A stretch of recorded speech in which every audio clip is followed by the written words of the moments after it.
Good morning. Dil TMT, Swargaseema sandalwood farms and Whirlpool LIC సమర్పిస్తున్న business breakfast షోకి స్వాగతం. Global cues ఈ మార్నింగ్ మనకు వీక్గా కనిపిస్తున్నాయి. Fresh trading day, fresh trading week, ఒక బ్రాండ్ న్యూ ట్రేడింగ్ వీక్. గ్లోబల్గా ఎక్సెప్ట్ కొరియన్ మార్కెట్స్, మిగతా మార్కెట్లు అన్ని నష్టాలతోనే మనకు కనిపిస్తున్నాయి. గిఫ్ట్ నిఫ్టీ కూడా సూచిస్తోంది స్వల్పంగా నష్టాలతో కూడినటువంటి ఓపెనింగ్. సో ట్రేడ్ డీల్స్ సంబంధించినటువంటి హడావిడి కనిపిస్తుంది గ్లోబల్గా. ఆగస్ట్ 1 నుంచి కొత్త టారిఫ్స్ అమలవుతాయని యుఎస్ కామర్స్ సెక్రటరీ చెప్పారు. So July 9th dead line ఏదైతే ఉందో, జూలై 9th అన్ని దేశాలు ట్రేడ్ డీల్స్ కుదుర్చుకోవాలని యుఎస్ఏ నిబంధన విధించింది. అయితే ఇప్పుడు ఆగస్ట్ 1 నుంచి కొత్త టారిఫ్స్ అంటున్నారు కాబట్టి బహుశా అక్కడికి ఎక్స్టెండ్ అయినట్లే, ఒక విధంగా ఎక్స్టెన్షన్ ఆఫ్ డెడ్ లైన్గానే భావించాలి మనం. సో ఆగస్ట్ 1 వరకు టైం ఉందన్నమాట. మన దేశానికి సంబంధించి మాత్రం ఒక mini trade deal next 24 to 48 అవర్స్లోనే కుదిరే అవకాశాలు కనిపిస్తున్నాయి. సో దీనికి సంబంధించి ఆల్రెడీ చర్చలు ముగిశాయి రెండు దేశాల మధ్య. మినీ ట్రేడ్ డీల్ అయితే కుదురుతుంది, కానీ కొన్ని ఇబ్బందులు ఉన్నాయి. అగ్రికల్చరల్ ప్రొడ్యూస్, డైరీ వంటి రంగాల్లో మనం కొంత ఒప్పుకోలేదు అమెరికా నిబంధనలకి, అమెరికన్ ప్రోడక్ట్స్ మన మార్కెట్లోకి వచ్చేందుకు. అయితే చీప్ లేబర్ ఇష్యూస్ సంబంధించి ఒక మంచి డీల్ కుదిరే అవకాశం అయితే కనిపిస్తోంది. So labour intensive products India నుంచి ఏవైతే ఎగుమతి అవుతాయో వాటికి సంబంధించి యుఎస్ఏ కొన్ని కన్సెషన్స్ ఇచ్చే అవకాశాలు కనిపిస్తున్నాయి. చూద్దాం, బహుశా ఇవాళ రాత్రికే ఈ డీల్కి సంబంధించినటువంటి అంశాలు కుదురుతాయి. అయితే wheat, rice, maize, dairy products ఇటువంటి వాటికి సంబంధించి మాత్రం మనం చాలా కఠినంగానే వ్యవహరించాలని ప్రభుత్వం నిర్ణయించింది. కొన్ని fancy products like pecan nuts అని, బ్లూబెర్రీస్ అటువంటి వాటి మీద బహుశా డ్యూటీస్ తగ్గించే అవకాశాలు కనిపిస్తున్నాయి అమెరికా నుంచి మన దగ్గరికి వచ్చే ఉత్పత్తులకు సంబంధించి. సో ఇది ట్రేడ్ డీల్స్ సందడి. ఎందుకంటే ఇప్పటిదాకా యూకే, వియత్నాం మినహా మరే ఇతర ట్రేడ్ డీల్ కూడా కుదిరిన లక్షణం కనపట్లేదు. ఇవాళ 12 దేశాలకు లెటర్స్ పంపిస్తామని ఏదో అనౌన్స్మెంట్ చేశారు. సో అందులో ఏ దేశాలు ఉన్నాయి? బహుశా ఫిలిప్పైన్స్, కాంబోడియా ఇటువంటి ఆసియా దేశాలు ఉండే అవకాశాలు కనిపిస్తున్నాయి. ఇక ఫ్రైడే రోజు మన మార్కెట్స్ జేన్ స్ట్రీట్ పరిణామాలను డైజెస్ట్ చేసుకున్నాయి. జేన్ స్ట్రీట్ మనకు తెలుసు, అందరం మాట్లాడుకున్నాం. ఫ్రైడే రోజు చాలా విపులంగా వాళ్ళు ఏదైతే ఈ F&O మార్కెట్లో మ్యానిపులేషన్స్ చేశారు ఇండెక్స్ సంబంధించి, ముఖ్యంగా నిఫ్టీ, బ్యాంక్ నిఫ్టీ వంటి ప్రధాన ఇండెక్స్లో మ్యానిపులేషన్స్కి పాల్పడ్డారు. దానికి సంబంధించి సమ్ 38,000 crores అంత వాళ్ళని పే చేయమంటూ సెబీ ఇంటర్మ్ ఆర్డర్ జారీ చేసింది. ఆ ప్రభావం మార్కెట్స్ మీద కొంతవరకు కనిపించింది. ఓవరాల్గా చివరి గంటలో నిఫ్టీ, బ్యాంక్ నిఫ్టీ చక్కగా బౌన్స్ బ్యాక్ అయ్యాయి. మొత్తం నష్టాలు దాదాపుగా రికవర్ చేసుకొని పాజిటివ్గా క్లోజ్ అయ్యాయి. సో మనం ఏదైతే 25,470 చూసామో నిఫ్టీకి సంబంధించి డేస్ హై, అక్కడికి దగ్గరగానే క్లోజ్ అయింది. ఈవెన్ బ్యాంక్ నిఫ్టీ కూడా అంతే, 57,073 days high, closing 57,031. So days high దగ్గర రెండు ఇండెక్స్లు క్లోజ్ అయ్యాయి. కాల్స్ తీసుకున్న వాళ్ళకి డబ్బులు వచ్చాయి. సో ఇప్పటికి కూడా మార్కెట్స్ బై అండ్ డిప్స్ పద్ధతిలోనే ట్రేడ్ అవుతున్నాయి. సో పొజిషనల్ షార్ట్స్ మాత్రం ఏమాత్రం పనిచేయట్లేదు. కాబట్టి అవాయిడ్ చేయండి, షార్ట్ పొజిషన్స్ అవాయిడ్ చేయండి. డిప్స్ వచ్చినప్పుడు కొనడమే కరెక్ట్గా ట్రేడింగ్కి సంబంధించి డబ్బులు ఇస్తుంది. ఎందుకంటే ఎర్నింగ్ సీజన్ మనకు మొదలు కాబోతోంది. పెద్ద డెవలప్మెంట్స్ లైక్ జైన్ స్ట్రీట్ లాంటివి గతంలో ఎప్పుడైనా జరిగి ఉంటే మార్కెట్లు కొప్పులేవు. ఎఫ్ఐఎల్ కూడా హడావుడిగా సెల్లింగ్ చేసేవాళ్ళు. అంటే ఫ్రైడే రోజు ఎఫ్ఐఎల్ కొద్దిగా వాళ్ళు ఇన్యాక్టివ్గా ఉన్నారు. ఎందుకంటే యుఎస్ఏ హాలిడే ఉంది కాబట్టి, మన దగ్గర ఎక్కువ మంది యుఎస్ఏ ఇన్వెస్టర్సే ఉంటారు కాబట్టి ఆ రోజు ఎఫ్ఐఎల్ ఎక్కువగా పనిచేయలేదు. వాళ్ళు కేవలం 760 కోట్ల రూపాయల వర్త్ సెల్లింగ్ చేశారు. ఇంకా డిఐఎస్ఏ ఎక్కువ సెల్లింగ్ చేశారు, 1000 crores వర్త్ సెల్లింగ్. చూద్దాం ఈరోజు ఏమైనా ఎఫ్ఐఎస్ ఇంకా ఎక్కువ సెల్లింగ్కి వస్తారు. ఎందుకంటే జేన్ స్ట్రీట్ ప్రభావం, ఆ డెసిషన్ సంబంధించిన ప్రభావం మనకు కొన్ని కౌంటర్స్ మీదే, ముఖ్యంగా బిఎస్సి కౌంటర్ 6.5% పడిపోయింది. అలాగే నోవామా 10% పడిపోయింది. ఎందుకంటే Nuvama is the country partner, trading partner for Jane Street. So వాళ్ళు చేయదలుచుకున్న జేఎన్ స్ట్రీట్ చేయదలుచుకున్న ట్రేడింగ్ అంతా కూడా నోవామా ద్వారా చేసేవాళ్ళు. కాబట్టి ఆ స్టాక్ 10% పడిపోయిందో అర్థం చేసుకోవచ్చు. కానీ అంతకంటే పెద్దగా మనకు ఇతరత్ర ప్రభావం అంతగా మనకు కనపడలేదు. ఈరోజు ఏమైనా ఉంటుందా చూడాలి. ఎందుకంటే geo political issues, tariff war, వీటికే ఎక్కువ ప్రభావం, ఎక్కువ ప్రాధాన్యత లభిస్తుంది మార్కెట్లో. లోకల్గా అంటారా, మనకు ఎర్నింగ్స్ సీజన్, బిజినెస్ అప్డేట్స్, మనకు వీకెండ్ కూడా చాలా బిజినెస్ అప్డేట్స్ వచ్చాయి. ఉదాహరణకి కొన్ని ఇండస్ఇండ్ బ్యాంక్ బాగా నెగిటివ్గా మనకు కనిపించింది. అడ్వాన్సెస్ తగ్గాయి, డిపాజిట్స్ తగ్గాయి, ఇయర్ ఆన్ ఇయర్ బోత్, అలాగే క్వార్టర్ ఆన్ క్వార్టర్ కూడా. And Equitas small finance bank కొంత ఫ్లాట్గా వచ్చింది. అలాగే డాబర్ అప్డేట్స్ కూడా కొంత నిరాశపరిచాయి. అయితే Godrej consumer, Jubilant food works, Kalyan jewellers, Nykaa, Senco gold, ఇలాంటి కంపెనీలన్నీ కూడా మంచి అప్డేట్స్ ఇవ్వడం చూసాం. సో చిన్న బ్యాంకులు like Equitas small finance bank లాంటివి కొంత నెగిటివ్గా అప్డేట్స్ కనిపిస్తున్నాయి. బట్ మెజారిటీ ముఖ్యంగా ఎఫ్ఎంసీజీలో గాడ్రేజ్ కన్జ్యూమర్ కావచ్చు, మొన్న కూడా మనం మ్యారికో గురించి మాట్లాడుకున్నాం. ఒక డాబర్ ఒకటే కొంత మిక్స్డ్గా కనిపిస్తుంది. జూబిలెంట్ ఫుడ్ వర్క్స్ కావచ్చు, కళ్యాణ్ కావచ్చు, టైటన్ కావచ్చు, ఇవన్నీ కూడా అంటే ఎఫ్ఎంసీజీ కన్జంప్షన్ థీమ్ బాగానే ఉంది, కొనసాగుతోంది అని మనం అర్థం చేసుకోవచ్చు. అప్డేట్స్ ఇప్పటివరకు వచ్చిన వాటిలో 70% బాగానే ఉన్నాయి, కొన్ని బాగలేవు. లైక్ ఇప్పుడే మనం అనుకున్నట్లుగా ఇండస్ఇండ్ బ్యాంకులు అంటే వాటికి హిస్టారికల్గా కొంత ప్రాబ్లమ్స్, లెగసీ ఇష్యూస్ కొన్ని ఉన్నాయి. గురువారం టీసీఎస్ ఎర్నింగ్స్ వస్తాయి. సో అక్కడ నుంచి మనకు రియల్ ఎర్నింగ్ సీజన్ మొదలవుతుంది. సో ఈసారి ఎర్నింగ్ సీజన్ మనం లాస్ట్ వీక్ అనుకున్నాం, చాలా ప్రాధాన్యం ఉంది. ఎర్నింగ్స్ రికవరీ అనుకున్న విధంగా ఉంటే మార్కెట్లు చక్కగా ముందుకు వెళ్ళగలుగుతాయి, లేదంటే మాత్రం మార్కెట్స్ వెనక్కి వస్తాయి. ఇది కొంచెం కేర్ఫుల్గా, అందుకనే మనం నెక్స్ట్ 10-15 డేస్ కూడా చాలా కేర్ఫుల్గా పొజిషన్స్ తీసుకోవాలి, both trading and investment positions.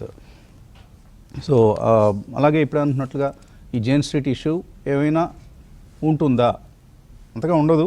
కానీ ఎందుకంటే ఇప్పుడు చాలా బ్రోకింగ్ కంపెనీస్ ఉన్నాయి మనకి ఇండియాలో, సిటాడెల్ అని, గ్రావిటా అని, జంపట, ఇటువంటి సంస్థలన్నీ ఇప్పుడు ఏ విధంగా ఇక్కడ ఎఫ్ఎన్ఓ మార్కెట్లో వాళ్ళ పొజిషన్స్ తీసుకుంటాయి, ఏ విధంగా ట్రేడ్ చేస్తారు, ఇప్పుడు సెబీ చూపు వాళ్ళందరిపై ఉంది. కాబట్టి కొంతవరకు వాళ్ళ పొజిషన్స్ తగ్గించుకొని చాలా జాగ్రత్తగా, కాషస్గా ట్రేడ్ చేసే అవకాశం ఉంటుంది. అలాగే ఇక ఐపీఓ మార్కెట్స్ చాలా సందడిగానే ఉన్నాయి, సందడి కొనసాగుతోంది. ఎందుకంటే మనకు ఈ ఐపీఓ రష్లో మార్కెట్లో ఫండ్ రైజింగ్ ఈ లాస్ట్ క్వార్టర్ అంటే March 25 క్వార్టర్తో కంపేర్ చేస్తే, Q4తో కంపేర్ చేస్తే Q1లో డబుల్ అయిపోయింది. బల్క్ బ్లాక్ డీల్స్ 75,000 కోట్ల నుంచి 1,65,000 కోట్లు పెరిగాయి. అలాగే ఐపీఓస్ 15,000 కోట్లు Q4లో ఐపీఓ మనీ రైజ్ చేసిన సందర్భం అయితే, Q1లో అంటే జూన్తో ఎండ్ అయిన క్వార్టర్లో 29,650 crores, సో 88% పెరిగింది. అలాగే QIPs, రైట్స్ ఇష్యూస్, ఇలా మనకు చాలా లిక్విడిటీ అనేది మనకు ఎఫెక్ట్ అయ్యే విధంగా కొనసాగుతోంది ప్రైమరీ మార్కెట్స్ అండ్ బ్లాక్ డీల్స్లో. బ్లాక్ డీల్స్ సెకండరీ మార్కెట్లో జరుగుతాయి, కానీ లిక్విడిటీ మీద ప్రభావం చూపిస్తాయి. ఇయర్ ఆన్ ఇయర్ అంతగా పెద్దగా మనకు మార్పు కనపట్లేదు. June 24 క్వార్టర్లో అంటే హిస్టారికల్గా first quarter of the financial year చాలా ఎక్కువ సందడి ఉంటుంది. ఉదాహరణకి June 24 క్వార్టర్లో 1,97,000 crores డీల్స్ జరిగితే, ఇప్పుడు 2,18,000 crores ఫండ్ రైజింగ్ అనేది జరిగింది త్రూ బ్లాక్ డీల్స్ కావచ్చు, QIPs కావచ్చు, IPOs కావచ్చు.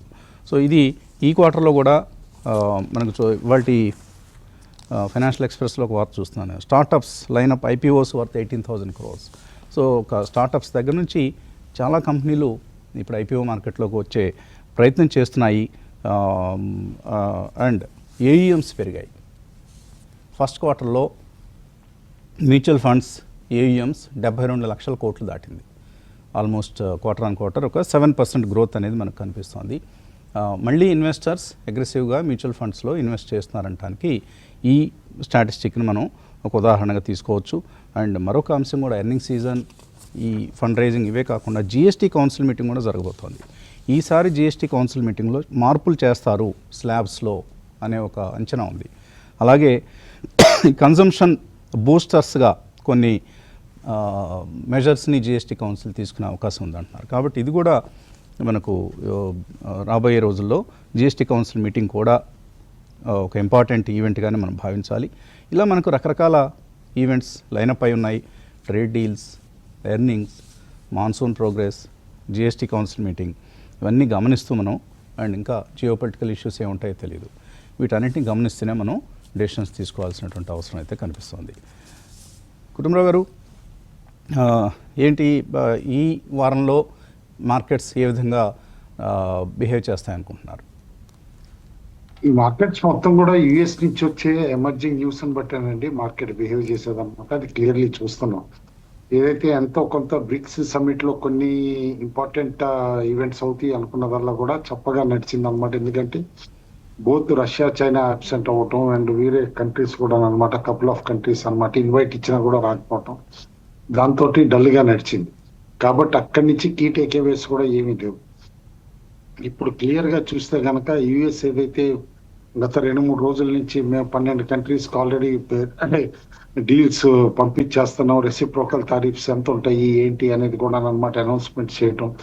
మళ్ళా నిన్న నైట్ అనమాట వాళ్ళ కామర్స్ సెక్రటరీ అనమాట కాస్త హింట్ ఇవ్వటం, ఏదో లిమిటెడ్ డీల్స్ చేసి ఎక్స్టెన్షన్ ఆఫ్ టైం ఇవ్వచ్చు అని అంటాం.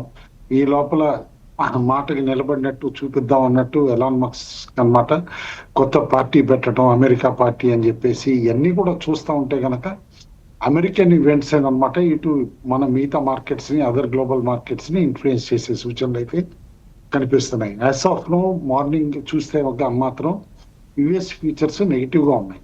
అది క్లియర్ గా అబ్జర్వ్ చేయాలన్నమాట. యుఎస్ ఫ్యూచర్స్ మరీ ఎక్కువ నెగిటివ్ కాకపోయినా 112 పాయింట్లు 115 పాయింట్లు నెగిటివ్ ఉండటం కూడా కాస్త డెఫినెట్లీ పాయింట్ టు నోట్ అంటాను. ఎందుకంటే ఏషియన్ మార్కెట్స్ అన్ని కూడా వీక్ గా ఓపెన్ అవటం చూసాం మనం.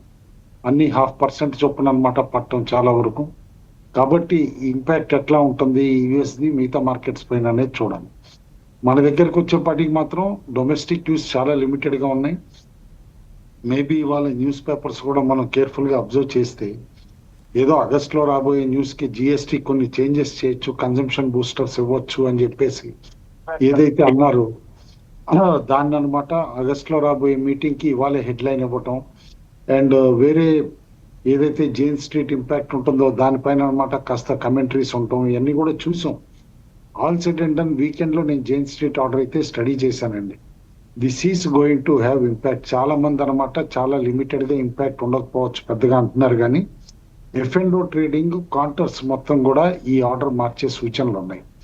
అవునన్నా కాదన్నా ఎఫ్ఎండ్ఓ స్పేస్ లో లిక్విడిటీ కానీ, వొలటిలిటీ కానీ, స్పెక్యులేషన్ ఎక్కువగా కానీ, హాట్ హెడ్జ్ ఫండ్స్ ఇటు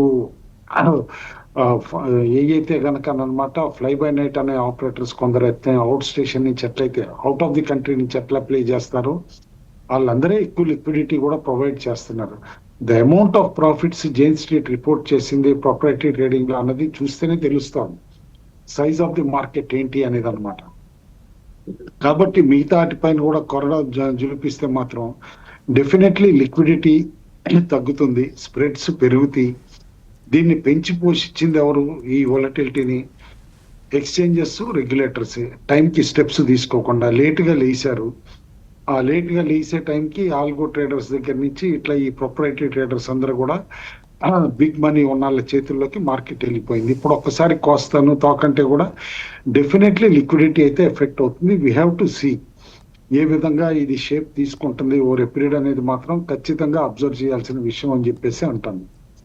అయితే ఒకటి ఈ సైమల్టేనియస్ గా అనమాట ఈ లాస్ట్ 1 month 2 months వొలటిలిటీ చూస్తా ఉంటే ఇది వరకు అంత ఫేవరబుల్, కానీ ఆర్బిట్రేజ్ ఫండ్స్ అనమాట డెట్ మార్కెట్ లో వీక్ రిటర్న్స్ మొదలైన దగ్గర నుంచి ఆర్బిట్రేజ్ ఫండ్స్ కూడా అనమాట అట్రాక్టివ్ అయినాయి. రీసెంట్లీ మన వ్యూవర్ కూడా ఒకళ్ళు అడగటం చూసాం, ఆయన ఆర్బిట్రేజ్ ఫండ్ లో పెట్టడం కరెక్టా కాదా ఏంటి అన్నట్టు అనమాట.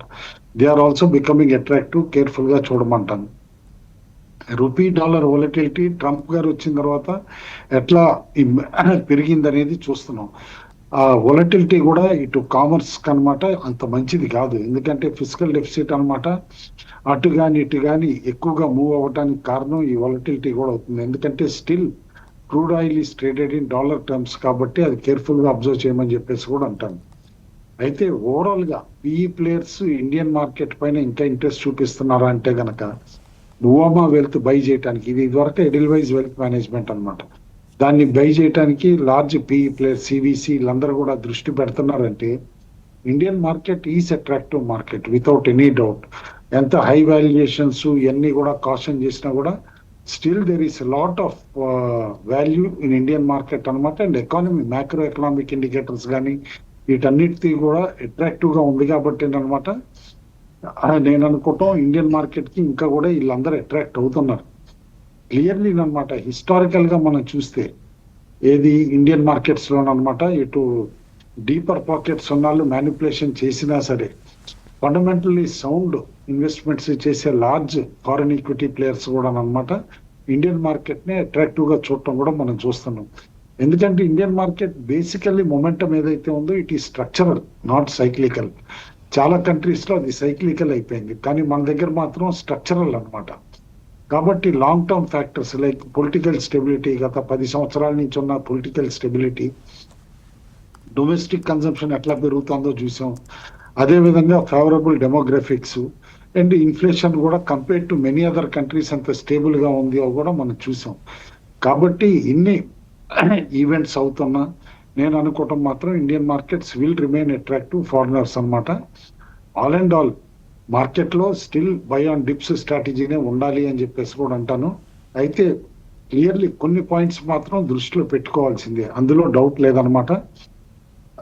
అదేంటి day to day technical factors, traders చేసే వాళ్ళు ఆప్షన్ యాక్టివిటీ ఎట్లా అవుతోంది, డెరివేటివ్ సెగ్మెంట్ లో ఓపెన్ ఇంట్రెస్ట్ ఎట్లా పెరుగుతున్నాయి, ఇవన్నీ చూడకుండా బ్లైండ్ గా చేస్తే మాత్రం తప్పుడడుగులు వేస్తారని చెప్పేసి అయితే అర్థం చేసుకోవాలి. హైయెస్ట్ కాల్ ఇంట్రెస్ట్ ఇప్పటికి నిఫ్టీలో 26,000 దగ్గరే ఉంది, కానీ కీలకం 25,500. 25,500 పైన నిఫ్టీ నిలబడాలి, కంటిన్యూస్ గా నిలబడితేనే సేఫ్టీ ఉంటుంది.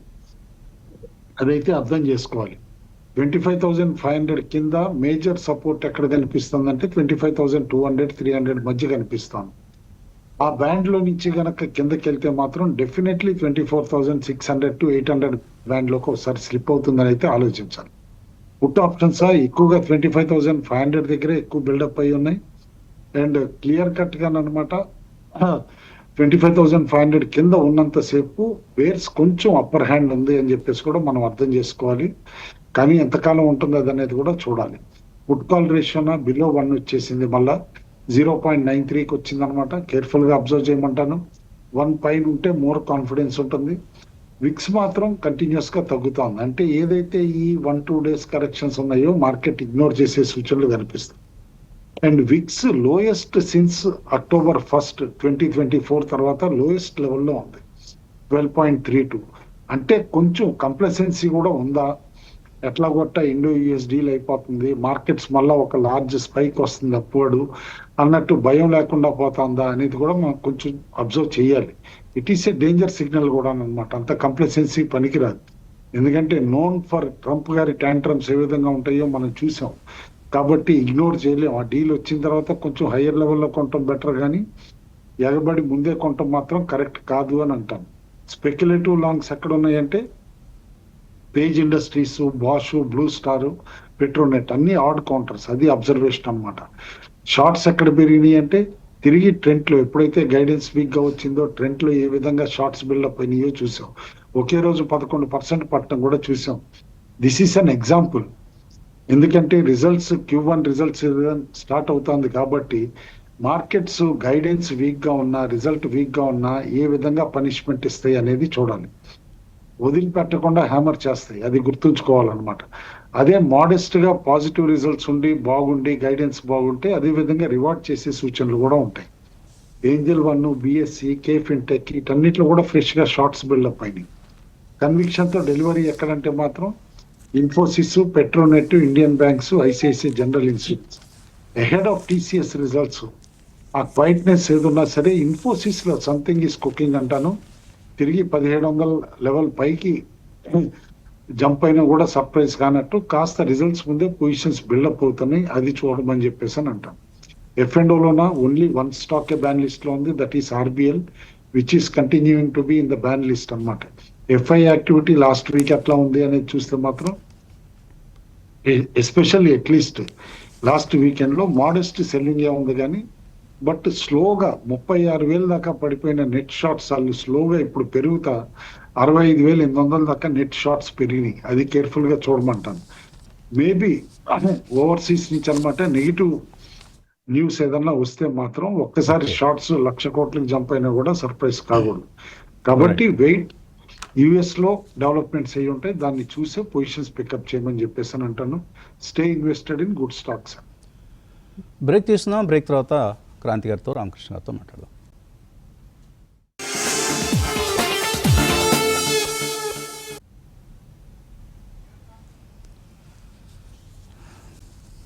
ఓకే, మనం ఫ్రైడే రోజు నోవామా షేర్స్ 10% పడిపోయాయి బికాజ్ ఆఫ్ దిస్ ఈ జేన్ స్ట్రీట్ అంశం కారణంగా అని మనం అనుకున్నాం. ఆల్మోస్ట్ 12%, 7,261 దగ్గర క్లోజ్ అయింది నోవామా వెల్త్ మేనేజ్మెంట్. ఇప్పుడు ఈ నోవామాలో పాగ్ అనే ఒక పీఈ ఫామ్కి 55% స్టేక్ ఉంది. సో దాన్ని ఎక్వైర్ చేసేందుకు పెర్మిరా, సివిసి క్యాప్, ఈక్యూటీ ఇలాంటివి, ఇంకా హెచ్ఎస్బిసి క్రిస్ క్యాప్ వీళ్ళందరూ కూడా ఇప్పుడు ప్రయత్నం చేస్తున్నారట. బహుశా త్వరలో ఈ డీల్ కుదిరే అవకాశాలు కూడా కనిపిస్తున్నాయి. అండ్ ఇవాళ నిపాన్ ఇండియా మ్యూచువల్ ఫండ్ ఒక అడ్వర్టైజ్మెంట్ ఇచ్చింది. నిఫ్టీ 50 బీస్లో అంటే నిపాన్ ఇండియాకి సంబంధించినటువంటి ఈటీఎఫ్ ఇది, నిఫ్టీ ఈటీఎఫ్ 50,000 crores అయింది అసెట్స్ అండర్ మేనేజ్మెంట్. అంటే ఇన్వెస్టర్స్ ఎంత కాన్ఫిడెంట్గా, ఎంత స్ట్రాంగ్గా ఈక్విటీ మార్కెట్స్ పట్ల వాళ్ళ దృక్పథం ఏ విధంగా ఉందో దీన్ని బట్టి అర్థం చేసుకోవచ్చు. ఒక ప్యాసివ్గా ఉండే ఒక ఈటీఎఫ్లో 50,000 crores ఏయూఎం అయింది. సో ఇది ఇందాక అనుకున్నాం మనం, 72 లక్షల కోట్లు దాటింది పూర్తిగా మొత్తం మీద ఏయూఎంస్ అనేవి, అసెట్స్ అండర్ మేనేజ్మెంట్ అనేవి. సో దీన్ని బట్టి అర్థం చేసుకోవచ్చు ఇటువంటివి జేన్ స్ట్రీట్ లాంటివి ఎన్ని జరిగినా కూడా ఇండియన్ క్యాపిటల్ మార్కెట్స్ పట్ల ఇన్వెస్టర్స్ ఇంట్రెస్ట్ అంతకంతకు పెరుగుతోంది తప్ప తగ్గడం లేదు. క్రాంతి గారు, ఏమిటి మీ అబ్జర్వేషన్స్ ఏంటి ఈ అంశానికి సంబంధించి? యశ్వంత్ గారు, మీరు చెప్పినట్లే నిన్న ఏంటంటే నిన్న ఫ్రైడే మార్నింగ్ చాలా అప్రహెన్షన్ ఉండేది మార్కెట్లో. ఏదో మార్కెట్లో ఏదో పెద్ద కరెక్షన్ వచ్చేస్తుంది, జేమ్స్ స్ట్రీట్ని బ్యాన్ చేయడంతో అని ఇంటర్నేషనల్ మీడియా కూడా చాలా ఫోకస్ డే అంతా మన ఇండియన్ మార్కెట్స్ మీద ఫోకస్ చేసింది. కానీ ఏంటంటే end of the day markets చాలా స్టేబుల్గా, రెసిలియంట్గా క్లోజ్ అయినాయి వస్తుంది గారు. అంటే ఇట్ షోస్ ఇంటర్నల్గా మార్కెట్లో ఉన్న స్ట్రెంగ్త్ చూపిస్తుంది. నెక్స్ట్ ఏంటంటే ఒక విధంగా ఏంటంటే రెగ్యులేటర్ తీసుకున్నటువంటి మెజర్స్ కూడా మార్కెట్ని చాలా స్ట్రాంగ్గా ఉంచుతుంది. నెక్స్ట్ ఏంటంటే వస్తుంది గారు, లిక్విడిటీ అనేది చాలా స్ట్రాంగ్గా ఉంది ప్రస్తుతం మార్కెట్లో. మీరు చెప్పినట్లు ప్రతి ఈటీఎఫ్లో కానీ, ప్రతి ఈ ఎంఎఫ్ ఫ్లోస్ కానీ, ఎస్ఐపి ఫ్లోస్ కానీ చాలా స్ట్రాంగ్ లిక్విడిటీ ఉంది. నెక్స్ట్ లాస్ట్ 10-15 ఇయర్స్లో వచ్చినటువంటి, ఎస్పెషల్లీ లాస్ట్ 5 ఇయర్స్లో వచ్చినటువంటి ఈ స్మార్ట్ ఫోన్ రెవల్యూషన్ ఏదైతే ఉందో అది ఈ ఇన్వెస్టర్స్ని మార్కెట్కి చాలా చేరువగా తీసుకొచ్చింది. ఆ లిక్విడిటీ అనేది మార్కెట్ని చాలా స్ట్రాంగ్గా ఉంచుతుంది. అది డైరెక్ట్ ఈక్విటీ రూపంలో కావచ్చు, లేదా డిఫరెంట్ ప్లాట్ఫామ్స్ ద్వారా మ్యూచువల్ ఫండ్స్ రూపంలో మార్కెట్కి చాలా చేరువగా తీసుకొస్తుంది. ఈ లిక్విడిటీ అనేది చాలా స్ట్రాంగ్గా ప్రస్తుతం మార్కెట్ని నిలబడుతుంది ఈక్విటీ క్యాష్ మార్కెట్ సెగ్మెంట్లో. అందువల్ల మార్కెట్ చాలా స్టేబుల్గా ఉంటాం మనం ప్రస్తుతం చూస్తున్నాం వస్తుంది గారు. ఈ స్టెబిలిటీ అనేది నెక్స్ట్ రానున్న క్వార్టర్స్లో, రానున్న ఇయర్స్లో కూడా ఇంకా పెరగటానికి, ఈ రెవల్యూషన్ అనేది ఇంకా పెరగటానికే ఛాన్స్ ఉంది. కానీ అంటిల్ అన్లెస్ ఏదో ఒక కాన్ఫిడెన్స్ని దెబ్బతీసేటువంటి ఈవెంట్స్ ఏదన్నా వస్తే, which are black swan events, అది మన చేతుల్లో ఎవరి చేతుల్లో లేదు, అటువంటివి వస్తే తప్పించి ఈ కాన్ఫిడెన్స్ అనేది స్ట్రెంగ్త్ టు స్ట్రెంగ్త్ అంటే ఇంకా బలపడటానికి అవకాశం ఉంది వసంత్ గారు. బలపడటానికి అవకాశం ఉంది. ఇవాళ Nippon India chief investment officer ఆయన శైలేష్ రాజ్ భాన్, ఆయన ఇంటర్వ్యూ కూడా బిజినెస్ స్టాండర్డ్లో కనిపిస్తుంది. ఆయన చెప్తున్నారు H2 అంటే second half of calendar year 2025 ఇప్పుడు జరుగుతున్న హాఫ్లో కూడా ఈక్విటీ మార్కెట్స్ మంచి పెర్ఫార్మెన్స్ కనపరుస్తాయి, డ్రివెన్ బై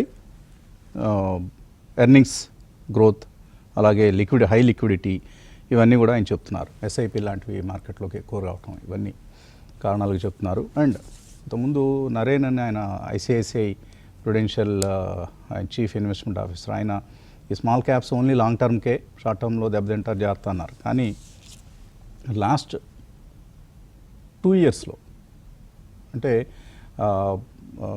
జూలై 2023 నుంచి జూలై 2025 ఈ లాస్ట్ 2 ఇయర్స్లో చాలా small cap stocks, mutual fund schemes, Bandhan small cap ఉదాహరణకి 39% అబ్సల్యూట్ రిటర్న్ ఇచ్చింది.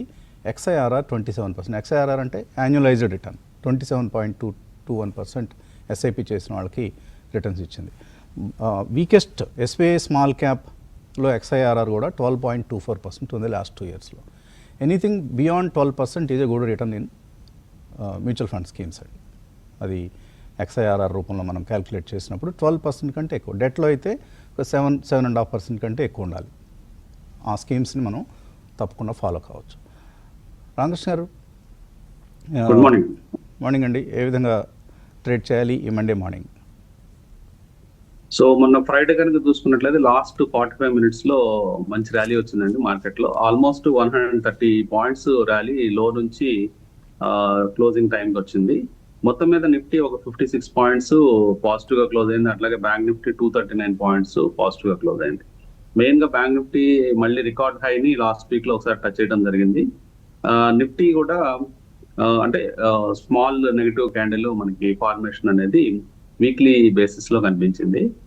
మొత్తం మీద ఫ్రైడే పాజిటివ్ గా క్లోజ్ అవడంతో మళ్ళీ హోప్స్ వస్తున్నాయండి మార్కెట్ లో. అంటే ఈ కన్సల్టేషన్ మేబీ ఇంకొక వారం రోజులు కన్సల్టేషన్ అయ్యి మార్కెట్స్ కోలుకునే అవకాశం ఉంది. మెయిన్ గా ట్రంప్ న్యూస్ ఎలా ఉంటుంది, అంటే టారిఫ్స్ న్యూస్ ఎలా ఉంటుంది, ఇవన్నీ కూడా ఈ వారం మెయిన్ గా మార్కెట్ ని ఇంపాక్ట్ చేసే అవకాశాలు ఉన్నాయి.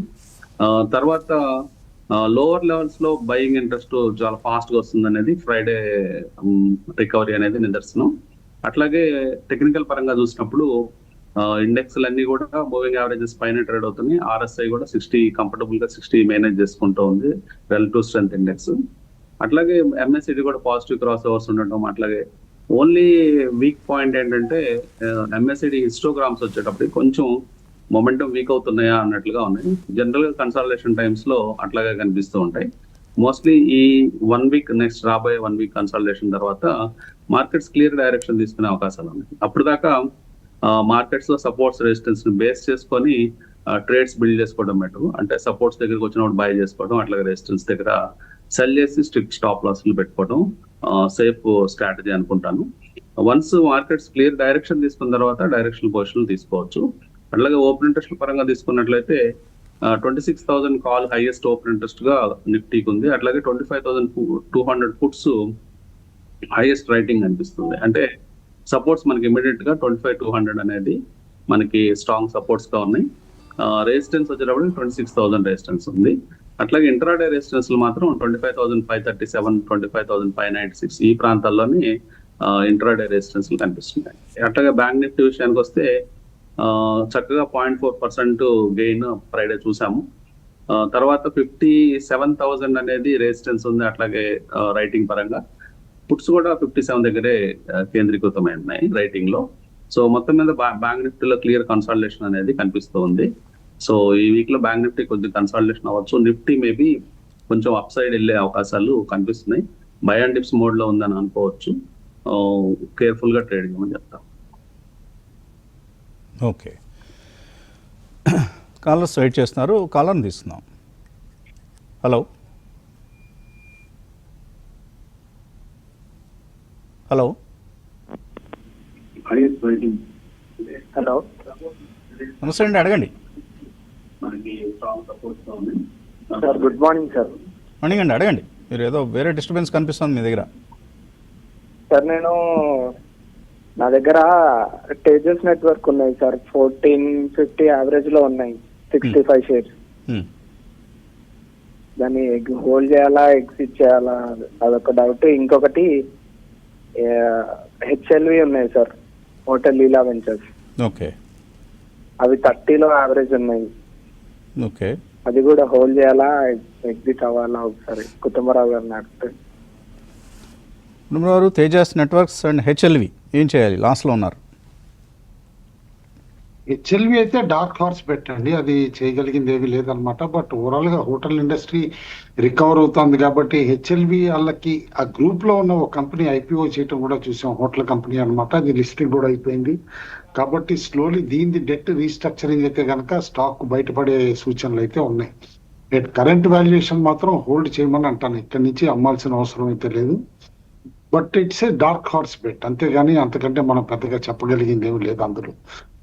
ఎందుకంటే హ్యూజ్ డెట్ ఓవర్ హ్యాంగ్ ఉంది కాబట్టి. ఇంకా తేజస్ ఖచ్చితంగా చూసామండి, కన్సాలిడేట్ అవుతుంది అనమాట.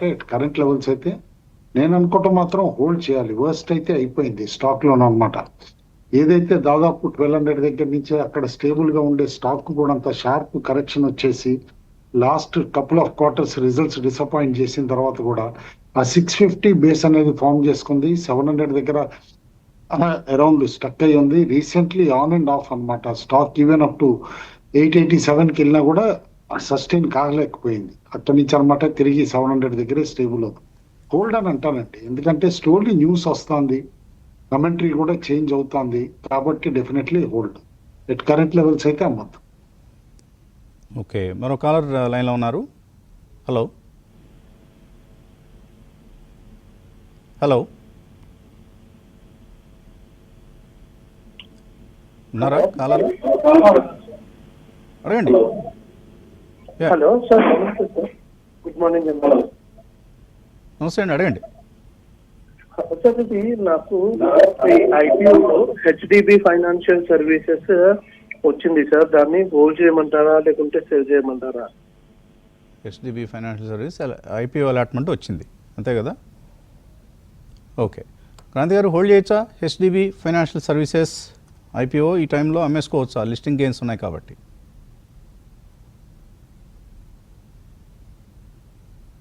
క్రాంతి గారు వినిపిస్తుందా? ఓకే, క్రాంతి గారు ఆడియో కట్ అయిపోయింది. కుటుంబరావు గారు, హెచ్డిబి ఫైనాన్షియల్ హోల్డ్ చేయొచ్చా లేదా? అంటే ఓన్లీ లిస్టింగ్ గెయిన్స్ కోసం అప్లై చేసిన మనిషి అయితే కనుక డెఫినెట్లీ కాస్త పార్షియల్ ప్రాఫిట్స్ బుక్ చేసుకోమంటానండి కరెంట్ వాల్యుయేషన్స్ లో.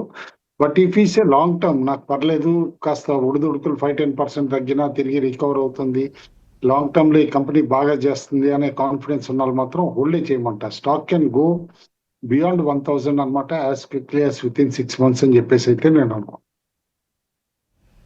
ఓకే, మరిన్ని కాల్స్ మెయిల్స్ తీసుకునే ముందు కాసేపు ప్రకటనలు.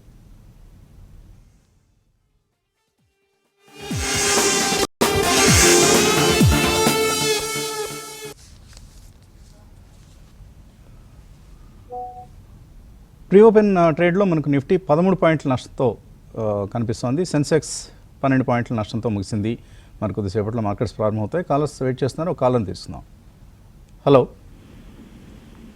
హలో, నమస్తే అండి, అడగండి. Good morning sir. నా పేరు గోపి. అడగండి గోపి. అమర్ రాజా 125 షేర్స్ 1400 లో ఉన్నాయి. ఓకే, హెచ్ఎఫ్సిఎల్ 640 షేర్స్ 120 లో ఉన్నాయి. హోల్డ్ చేయమంటారా, ఎగ్జిట్ అవ్వమంటారా?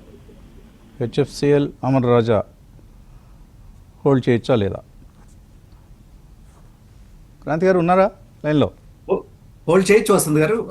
అమర్ రాజా ఆయన కొంచెం హైయర్ రేంజ్లో ఎంటర్ అయ్యారు. Next 2-3 quarters results Amar Raja crucial, but hold చేయొచ్చు ఈ ప్రైస్ రేంజ్లో. ఇన్ఫ్యాక్ట్ ఈ ప్రైస్ రేంజ్లో కొంచెం అక్యుములేట్ చేసుకోవాలంటే కూడా చేసుకోవచ్చు వసంత్ గారు. Next at least 1 to 2 years horizon ఉంటే definitely it's a good price buying zone Vasant గారు. అమర్ రాజా ఎన్సిఎల్ కూడా హోల్డ్ చేయొచ్చు ప్రస్తుతం. హెచ్ఎఫ్సిఎల్ వసంత్ గారు రీసెంట్గా వచ్చిన న్యూస్తో స్టాక్ లాస్ట్ 1 week కొంచెం స్టాక్ 30% వెళ్ళటం జరిగింది. దాని తర్వాత కన్సాలిడేట్ అవుతుంది. ఆ హై రిస్క్ అపటైట్ ఉంటేనే ఈ స్టాక్లోనే ఉండాలి వసంత్ గారు, లేకపోతే హైయర్ రేంజ్లో ప్రాఫిట్ బుక్ చేసుకోవచ్చు. ఓకే, మరో కాలర్ లైన్లో ఉన్నారు. Hello hello, good morning sir. Morning అండి, అడగండి. సార్ నా పేరు కాసిం సార్, నేను గుంటూరు నుంచి చేస్తున్నాను. గుంటూరు నుంచి అడగండి. సార్ నాకు దీంట్లో కొంచెం కొత్త సార్, అదే ఒక 5-6 months నుంచి నేను మీ షోని వాచ్ చేస్తున్నాను. ఓకే అండి. సార్ నేను బిఎస్సిలో ఒక 2640 170 తీసుకున్నాను. అంటే నాకు మనీ లేక, అంటే నాకు కొంచెం ఇల్లు కట్టుకున్నామని కొంత మనీ వచ్చింది సార్, అది ఉంచడం ఎందుకని చెప్పేసి నేను దీంట్లో ఇన్వెస్ట్ చేద్దామని తీసుకున్నాను. బిఎస్సీనా? బిఎస్సి 2640 170, నెట్వర్క్ టెక్నాలజీస్ ఏమో 1820 ఒక 80 shares తీసుకున్నాను. అవి అంటే నాకు కొత్తగా నాకు అర్థం కావట్లేదు సార్. ఇవి ఒక వీక్ ఏమో బాగానే ఉంటున్నాయి, ఒక వీక్ ఏమో పడిపోతున్నాయి. అది ఎట్లా? అది కామన్ అండి, అది మార్కెట్లో ఎప్పుడు అటు ఇటు వోల్టైలిటీ ఉంటుంది, హెచ్చుతగ్గులు జరుగుతూ ఉంటాయి. మీరు ఇన్వెస్ట్ చేస్తున్న అంటే సేల్స్ అదే ప్రాఫిట్స్ బుక్ చేసుకోవాలి, అట్లాగే హోల్డ్ చేసుకుంటూ ఉంటారా అనేది అర్థం కావట్లేదు. హోల్డ్ చేసి అలాగే ఉంచితే ఈ వోల్టైలిటీ అంతా చూస్తూ మీకు బాగా గాబరాగా ఉంటే అమ్మేసుకోండి. లేదు నేను ఈ హెచ్చుతగ్గులు అన్నింటినీ భరించగలను, ఆ రిస్క్ తీసుకునే సామర్థ్యం నాకు ఉంది. ఎవరికి వాళ్ళ ముందు మార్కెట్లో మన రిస్క్ టేకింగ్ ఎబిలిటీ ఏంటి అనేది అసెస్ చేసుకోవాలి. అంతేగాని స్టాక్ ఎవరో చెప్తారు ఏదో స్టాక్ బాగుందనిపిస్తుంది కొనేస్తాం, కానీ ఆ తర్వాత ఆ ప్రైస్ మూమెంట్స్ చూసి బేజారెత్తిపోకూడదు. సరే, కుటుంబరావు గారు బీఎస్సీ నెట్వర్క్ అక్కడే ఉన్నట్లుంది ఆయన తీసుకున్న ప్రైస్ దగ్గరే. బీఎస్సీలో మంచి ప్రాఫిట్లో ఉన్నారు, ప్రాఫిట్ బుక్ చేసుకోవచ్చా? బిఎస్సీలో పార్షియల్ ప్రాఫిట్ అయితే బుక్ చేసుకోమంటానండి, ఎందుకంటే కాస్త వొలటిలిటీ అట్ హయ్యర్ లెవెల్ అనమాట. ఆఫ్టర్ ప్రొలాంగ్డ్ ర్యాలీ క్లియర్లీ కనిపిస్తుంది. అంటే కాస్త డిస్ట్రిబ్యూషన్ అవుతుందా హెడ్ ఆఫ్ ఎన్ఎస్సి ఐపీఓ కానీ లిస్టింగ్ ముందు అనేది అయితే మాత్రం కాస్త అర్థం అవుతుంది. Definitely book partial profits. Network మీరు హోల్డ్ చేయండి, లాస్ట్ రిజల్ట్ చాలా బాగుంది, ఈసారి రిజల్ట్ కూడా బాగుండడానికి ఆస్కారాలు ఎక్కువగా ఉన్నాయి.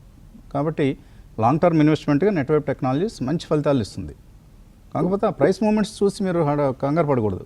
అది ఈక్విటీ మార్కెట్స్లో సర్వసాధారణం. మీరు కొత్తగా వచ్చారు కాబట్టి మార్కెట్లోకి ఇదంతా కొత్తగా కనిపిస్తూ ఉంటుంది, కానీ కొంత ఎక్స్పీరియన్స్ తర్వాత అర్థం చేసుకుంటారు the nature of equity markets is volatility అని. మరో కాలర్ లైన్లో ఉన్నారు. హలో. హలో, నమస్తే అండి, అడగండి. నమస్తే సార్. నా పేరు రాజు అంటారు, రాజకోట్ నుంచి. సార్, నా ఇది రైమండ్ నుంచి ఇంకొక డీమెర్జర్ మొదలు చేయబోతున్నారట. ఈ 3 కనుక ఈ 4 కంపెనీలు కనుక 3 ఏళ్ళు ఉంచుకుంటే 10,000 ఇస్తున్నారు టార్గెట్. అవుతుందా? అమ్మేసుకోవచ్చా? నా ఉన్నాయన్నీ అసోసియేషన్ మీ దగ్గర ఆల్రెడీ ఉన్నాయి. ఇప్పుడు ఏంటి 4వ కంపెనీగా డీమర్జ్ అయ్యే ముందు ఏం చేయాలనుకుంటున్నారు మీరు? సార్, ఉంచమంటారా లేకపోతే అమ్మేసుకోమంటారా? అమ్మేసుకుందాం అనుకుంటున్నారు. సార్, కుటుంబరావు గారు. ఓకే, కుటుంబరావు ఏంటి 4వ కంపెనీ కూడా వస్తుందా? ఏదండి, రేమండ్లో మరొక డీమెర్జర్ జరగబోతోందా? ఇండికేషన్ ఇచ్చారండి, మేనేజ్మెంట్ అయితే ఇండికేషన్ ఇచ్చారు. ఎందుకంటే ఇప్పుడు ఒకప్పుడు ఏంటంటే సబ్సిడరీ కంపెనీస్ అన్ని కలిపి ఒక మగా కార్పొరేట్ కింద వెళ్ళే యాక్టివిటీ కనిపించింది డికేడ్ బ్యాక్ అన్నమాట. ఇప్పుడు చాలా వరకు కంపెనీస్ ఏంటంటే అన్మేనేజబుల్ అవుతుంది, టూ బిగ్ ఏ కంపెనీ అని చెప్పి స్లోగా డీమర్జర్, లైక్ రిలయన్స్ మొదలు పెట్టింది, జియో ఫైనాన్స్ విడిగా ఇట్లానమాట. రేపు నెక్స్ట్ జియో కమ్యూనికేషన్ చేయొచ్చు అట్లానే. అట్లా ఒక్కో కంపెనీ రేమండ్ లో కూడా అట్లా వాల్యూ అన్లాక్ చేయడానికి చేస్తున్నారు. కానీ as of now group valuation అయితే ఫుల్లీ ప్రైస్డ్ అని చెప్పేసి అని అంటాను. ఇక్కడ నుంచి మేజర్ గెయిన్స్ వస్తాయా ఈ గ్రూప్ లో అంటే మాత్రం I have my own doubts. Performance బాగుంటేనే వస్తాయని చెప్పేసి కూడా అర్థం చేసుకోవాలి. డీమర్జర్ వలన ఒక్కదాని వల్లనే వస్తాయని అనుకోవద్దండి. ఓకే, మార్కెట్స్ ఓపెనింగ్ సిద్ధంగా ఉన్నాయి. మరొక కాలర్ని తీసుకుందాం. హలో. హలో, నమస్తే అండి, అడగండి. నమస్తే sir. Good morning to the whole team. అడగండి. నేను శాంతి అండి. శాంతి, ఇది HCL టెక్ తీసుకున్నానండి రీసెంట్ గా. ఏదండి? 105 మీద తీసుకున్నాను. ఏ కంపెనీ అన్నారు? HCL tech. SPL HCL tech. HCl tech అండి, హెచ్సిఎల్ టెక్. ఎస్సిఎల్ టెక్ 105 అంటున్నారు మరి. HCL టెక్ టెక్నాలజీ అండి. ఏ ప్రైస్లో కొన్నారు? స్టెర్లైట్ టెక్నాలజీస్ అండి. Sterlite Technologies. Okay, Sterlite Technologies right. Okay. 105 మీద కొన్నాను. అయితే అది హోల్డ్ చేయొచ్చా? ప్రాఫిట్ లోనే ఉన్నాను, కానీ హోల్డ్ చేయొచ్చా తీసేయొచ్చా? ప్రాఫిట్ బుక్ చేసుకోవచ్చా? హోల్డ్ చేయొచ్చా, సెల్ చేయొచ్చా? స్టెర్లైట్ టెక్నాలజీస్ చెప్పండి కుటుంబరావు గారు. ఆఫ్టర్ లాంగ్ టైం చార్ట్ ప్రకారం అనమాట మనం చూస్తే 75-80 దగ్గర చాలా రోజులు కన్సాలిడేట్ అయ్యి ఒక టేక్ ఆఫ్ అయిపోయిందండి. 1 month లోనమాట టేక్ ఆఫ్ అవటం 75 నుంచి 120 దాకా వెళ్ళటం. ఇప్పుడు 115 దగ్గర అక్కడ ఉంది, మొమెంటం ఉంది యాజ్ ఆఫ్ నౌ. కాబట్టి ఆవిడ కొన్న ప్రైస్ దగ్గర అరౌండ్ 105 దగ్గర అక్కడ స్టాప్ లాస్ పెట్టుకుని హోల్డ్ చేయమని చెప్పేసి అని అంటాను. ఎందుకంటే ఈ మొమెంటం చూస్తూ ఉంటే మాత్రం stock 1 good result can propel it to even 140-150 levels అని చెప్పేసి అని అనుకుంటున్నాను. ఓకే, మార్కెట్స్ ఓపెన్ అయ్యాయి, వీక్గా ఓపెన్ అయ్యాయి అనుకున్నట్లుగానే. సుమారుగా 50 పాయింట్ల నష్టం నిఫ్టీలో కనిపిస్తుంది. సెన్సెక్స్ 150 పాయింట్ల నష్టంతో ఉంది. బ్యాంక్ నిఫ్టీ 120 పాయింట్ల నష్టంతో ఓపెన్ అయింది. బిజినెస్ అప్డేట్స్ ఇచ్చినటువంటి కంపెనీల స్టాక్స్ ఆయా అప్డేట్స్ ఆధారంగా కదులుతున్నాయి. బీఎస్సీలో అడ్వాన్సెస్ 1250, డిక్లైన్స్ 1164, ఆల్మోస్ట్ 1:1 నిష్పత్తిలో ఉంది. అలాగే ఎన్ఎస్సీలోనూ ఇదే పరిస్థితి, 1091, 1064 అడ్వాన్స్ డిక్లైన్స్. బ్యాంకింగ్లో ఐసిఐసిఐ బ్యాంక్, అలాగే టెక్నాలజీలో టెక్ మహీంద్రా, విప్రో లాంటివి నెగిటివ్గా ఓపెన్ అయ్యాయి. నిఫ్టీ గెయినర్స్లో రిలయన్స్, భారతీ ఎయిర్టెల్, ఐషర్ మోటార్స్ లాంటివి మనకు పాజిటివ్గా కనిపిస్తున్నాయి. బ్యాంకింగ్ స్టాక్స్లో SBI, ICICI bank, Axis bank ఇలాంటివన్నీ కూడా మనకు నష్టాలతోనే కనిపిస్తున్నాయి. హెచ్సిఎల్ టెక్, హిందాల్కో, ఎటర్నల్ ఇలాంటివన్నీ మనకు నిఫ్టీ లూజర్స్ లిస్ట్లో ఉన్నాయి. నెస్లే ఇండియా పాజిటివ్గా ఓపెన్ అయింది. కొంత ఎఫ్ఎంసీజీ కన్జంప్షన్ స్టాక్స్లో పాజిటివ్ మూవ్స్ కనిపిస్తున్నాయి. హెచ్ఏఎల్ కావచ్చు, టాటా కన్జ్యూమర్ కావచ్చు, నెస్లే కావచ్చు, ఇటువంటి కౌంటర్స్లో మనకు అప్ మూవ్స్ కనిపిస్తున్నాయి. But all indices including Nifty mid cap index, Nifty small cap index నష్టాలతో ఓపెన్ అయ్యాయి. అండ్ నిఫ్టీ స్టాక్స్లో కేవలం 12-13 స్టాక్సే లాభాల్లో కనిపిస్తున్నాయి. మిగతావన్నీ కూడా నష్టాలతో మనకు కనిపిస్తున్నాయి. ఫ్యూచర్స్లో కూడా ఇదే పరిస్థితి. F&Oలో BEL, బజాజ్ ఫైనాన్స్ ఇలాంటివన్నీ మనకు ఫ్యూచర్స్ ట్రేడింగ్లో నష్టాలతో కనిపిస్తున్నాయి. అండ్ అడ్వాన్స్ డిక్లైన్స్ రేషియో ఇప్పుడు నెగిటివ్గా మారింది. ఇది కూడా గమనించాలి. NSEలో 847 స్టాక్స్ అడ్వాన్సెస్లో 1370 స్టాక్స్ డిక్లైన్స్లో ఉన్నాయి. అప్డేట్స్ ఇచ్చిన వాటిలో డాబర్ పాజిటివ్గా ఓపెన్ అయింది. డ్రీమ్ ఫోక్స్లో ప్రమోటర్స్ స్టేక్ అమ్ముతున్నాను వార్త వచ్చింది. 6.3% డౌన్. డ్రీమ్ ఫోక్స్ కష్టాల్లో ఉంది. ఎందుకంటే ఈ కంపెనీకి అదానీ గ్రూప్ నుంచి పెద్ద కాంపిటీషన్ వస్తుంది. అదానీ గ్రూప్ ఇప్పుడు ఎయిర్పోర్ట్ లాంచ్ బిజినెస్ను హ్యాండ్ ఓవర్ చేసుకునే ప్రయత్నంలో పడింది. అక్కడ ఆధిపత్యం సంపాదించే ప్రయత్నం చేస్తుంది. ఇది సహజంగానే డ్రీమ్ ఫోక్స్ లాంటి వీక్ ప్రమోటర్స్ ఉన్న కంపెనీలకి నెగిటివ్ న్యూస్. ఇది DCX సిస్టమ్స్ పెరిగింది 2.5%. గాడ్రేజ్ కన్జ్యూమర్ 4.5% పెరిగింది. ఇలా మనకు స్టాక్ స్పెసిఫిక్గా ఎక్కువ యాక్షన్ కనిపిస్తుంది. రామకృష్ణ గారు. సో మార్కెట్స్ -36 పాయింట్స్ దగ్గర నిఫ్టీ ట్రేడ్ అవుతుందండి. అట్లాగే bank Nifty 100 points above negative trade అవుతుంది. మేబీ గ్లోబల్ క్యూస్ తీసుకున్నట్టుంది. డౌ ఫ్యూచర్స్ ఇవి డౌన్ లో ఉండటం, అట్లాగే ఏషియన్ మార్కెట్స్ లో కూడా నెగిటివిటీ కనిపించింది. ఇవన్నీ కూడా మనకి ఇప్పుడు ఇనిషియల్ గా కనిపిస్తుంది. ఫస్ట్ 30 మినిట్స్ అవాయిడ్ చేయడం బెటర్ అండి. 30 మినిట్స్ తర్వాత మార్కెట్ లో సపోర్ట్ రెసిస్టెన్స్ ఫాలో అయ్యి ఇన్ కేసు సపోర్ట్స్ కనుక బ్రేక్ అవుతుంటే 25,384 కింద 945 తర్వాత కూడా మార్కెట్స్ ఉంటే షార్ట్ అటెంప్ట్, లేదా 25,500 అలా దాటుతూ ఉంటే లాంగ్ అటెంప్ట్ ట్రై చేయొచ్చు. అప్పుడు దాకా వెయిట్ చేయమని చెప్తాను. ఫస్ట్ 30 మినిట్స్ ట్రేడ్ చేద్దాం. Vintage coffee stock 3% down. Friday రోజు మీటింగ్ జరిగింది, బోర్డు మీటింగ్. అందులో 124 రూపీస్ ప్రైస్ దగ్గర QIP ఇష్యూ, ప్లేస్మెంట్ ఇష్యూ చేయాలని నిర్ణయించారు. సుమారుగా 180 కోట్ల రూపాయలు ఈ కంపెనీ రైజ్ చేయబోతోంది. సో సెలాన్ న్యూస్ పద్ధతి కనిపిస్తోంది. 141 ఫ్రైడే రోజు కనిపించిన ప్రైస్ ఇవాళ ఆల్మోస్ట్ ఒక 4 రూపాయలు తక్కువ కనిపిస్తోంది. కింద 138 దగ్గర ట్రేడ్ అవుతుంది. బోరోసిల్ రెన్యూబుల్స్ ఒకటి స్ట్రాంగ్గా ఓపెన్ అయింది విత్ 4% గెయిన్స్. మెయిల్స్లో వెళ్దాం. యా కుటుంబరావు గారు. Lokesh machines third successive day upper freeze 10% కూడా పట్టడం చూసాండి. వాళ్ళు కూడా ఇప్పుడు అప్పర్ ఫ్రీజ్ ఉంది 10%. అయితే ఒకటి న్యూస్ కూడా గుర్తుంచుకోవాలి, ఎందుకంటే ఇది వరకు వారెంట్స్ ఏవైతే ఇష్యూ చేశారో అవి కన్వర్షన్ కూడా చేసుకున్నారనమాట. ఆ కన్వర్షన్ రిపోర్ట్ కూడా మేనేజ్మెంట్ రివీల్ చేయడం జరిగింది. అరౌండ్ 243 కాస్ట్ పడుతుంది వాళ్ళకి. బట్ అందుకని చెప్పేసి స్టాక్ కూడా అనమాట కాస్త కాన్ఫిడెన్స్ చూపించారు, ఆ రేట్లో కన్వర్ట్ చేసుకుంటున్నారు కదా అని చెప్పేసి అని. 232 అప్పర్ ఫ్రీజ్లో ఉంది ఇప్పుడు కూడా.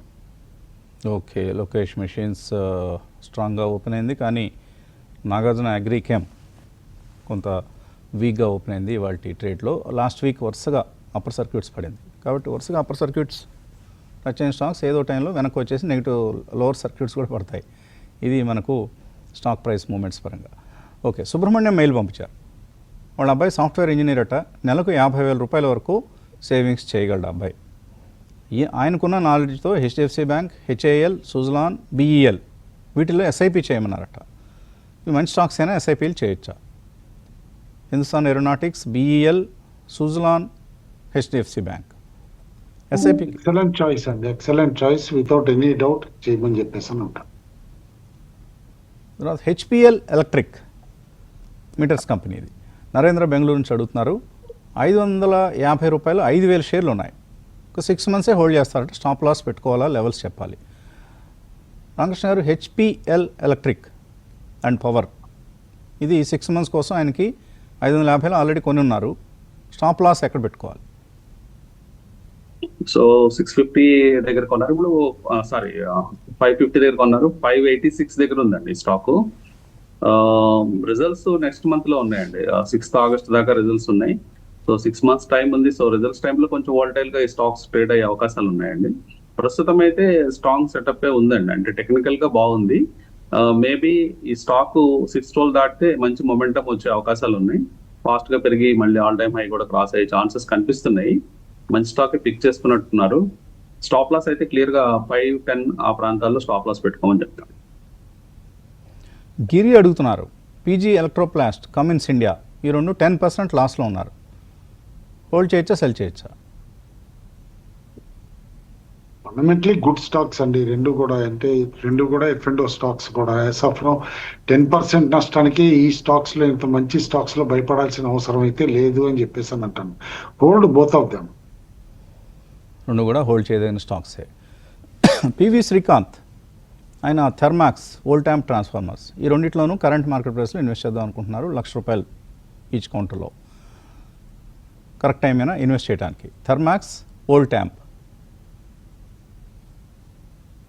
థర్మాక్స్ స్లోలీ అక్యుములేట్ చేయమంటారండి, కానీ స్పెక్టాక్యులర్ గెయిన్స్ కానీ కాదు. ఫండమెంటల్లీ సౌండ్ ఇంజనీరింగ్ కంపెనీ, వాళ్ళు ఉన్న సెగ్మెంట్ లో అనమాట మార్కెట్ లీడర్షిప్ కూడా ఉంది కాబట్టి అనమాట థర్మాక్స్ అనమాట, ఎస్పెషల్లీ ఎక్స్చేంజర్స్ లోను అటన్నిట్లో. Despite whatever competition over the years అనమాట, how the company has sustained అనేది మనం చూడొచ్చు. It's a safe bet. Voltamp కొంచెం వెయిట్ చేయమంటానండి. నేను అనుకోవటం మాత్రం stock still reasonable buying levels కి అయితే రాలేదు. రీజనబుల్ బయింగ్ లెవెల్స్ కి వచ్చిన తర్వాత బై చేయమంటాను. ఎందుకంటే హ్యూజ్ ర్యాలీ తోటి స్టాక్ ఓవర్ లాస్ట్ 3-4 ఇయర్స్ చూస్తే గనక మనకి 5 ఫిగర్ లెవెల్స్ రీచ్ అయిపోవటం కూడా చూసాం. 14,800 లెవెల్కి వెళ్ళి ఇప్పుడు స్లోగా బిలో 10,000 వచ్చింది అనమాట. I think 8,800 should be an entry point. Raja అడుగుతున్నారు, విష్ణు ప్రకాష్ 20% లాస్లో ఉన్నారు, యావరేజ్ ఏమైనా చేయొచ్చా?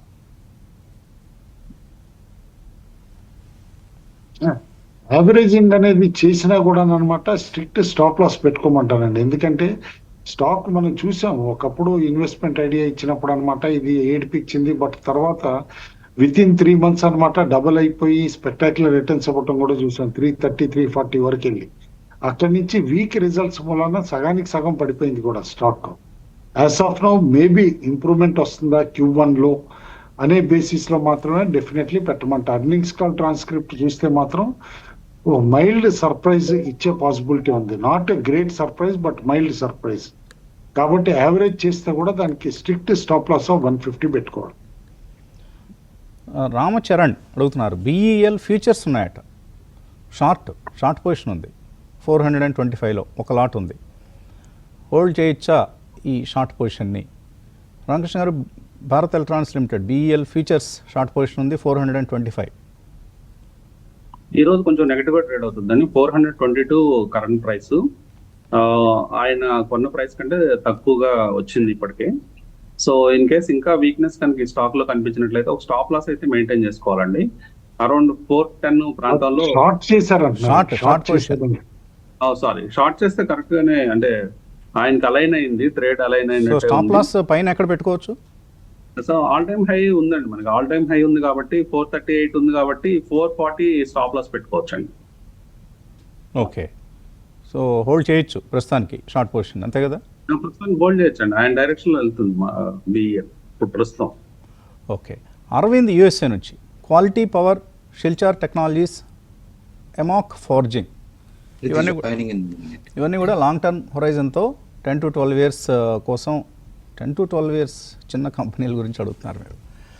ఎప్పటికప్పుడు 3 months ఒకసారి మనం ఎర్నింగ్స్ చూడాలనుకుంటున్నాము. 10 years అంటే చాలా పెద్ద వ్యూ కావాలి, అండ్ కంపెనీలు ట్రాక్ చేసుకుంటూ ఉండాలి. మంచి కంపెనీలే, క్వాలిటీ పవర్, షిల్చార్ అయితే నాకు మంచి కాన్ఫిడెన్స్ ఉంది షార్ట్ టర్మ్లో బాగా పెర్ఫామ్ చేస్తాయని. ఎమాక్ ఫోర్జింగ్స్, AMOC, ఇదేమన్నా చూస్తున్నారా కుటుంబరావు గారు? లేదండి, లేదు. కొత్త లిస్టింగ్ ఏదో అనుకుంటాను ఎమాక్ ఫోర్జింగ్స్ అనేది. నాకు కూడా ఎక్కడ ఇందులో అయితే ఎక్కడ తగలటం లేదు, ఎక్స్చేంజెస్ సైట్స్లో ఎక్కడ. ఓకే, కొద్దిగా అంతంత లాంగ్ టర్మ్ వ్యూలు పనికిరావండి, మంచి కంపెనీలే. ముఖ్యంగా క్వాలిటీ పవర్ చాలా స్ట్రాంగ్గా మనకు ఈ మధ్య లిస్ట్ అయిన కంపెనీల్లో వన్ ఆఫ్ ది స్ట్రాంగర్ కంపెనీస్గా అనిపిస్తోంది. ఓకే, థ్యాంక్ యూ కుటుంబరావు గారు, క్రాంతి గారు, రామకృష్ణ గారు. ఇది ఇవాల్టి breakfast show. Thanks for watching.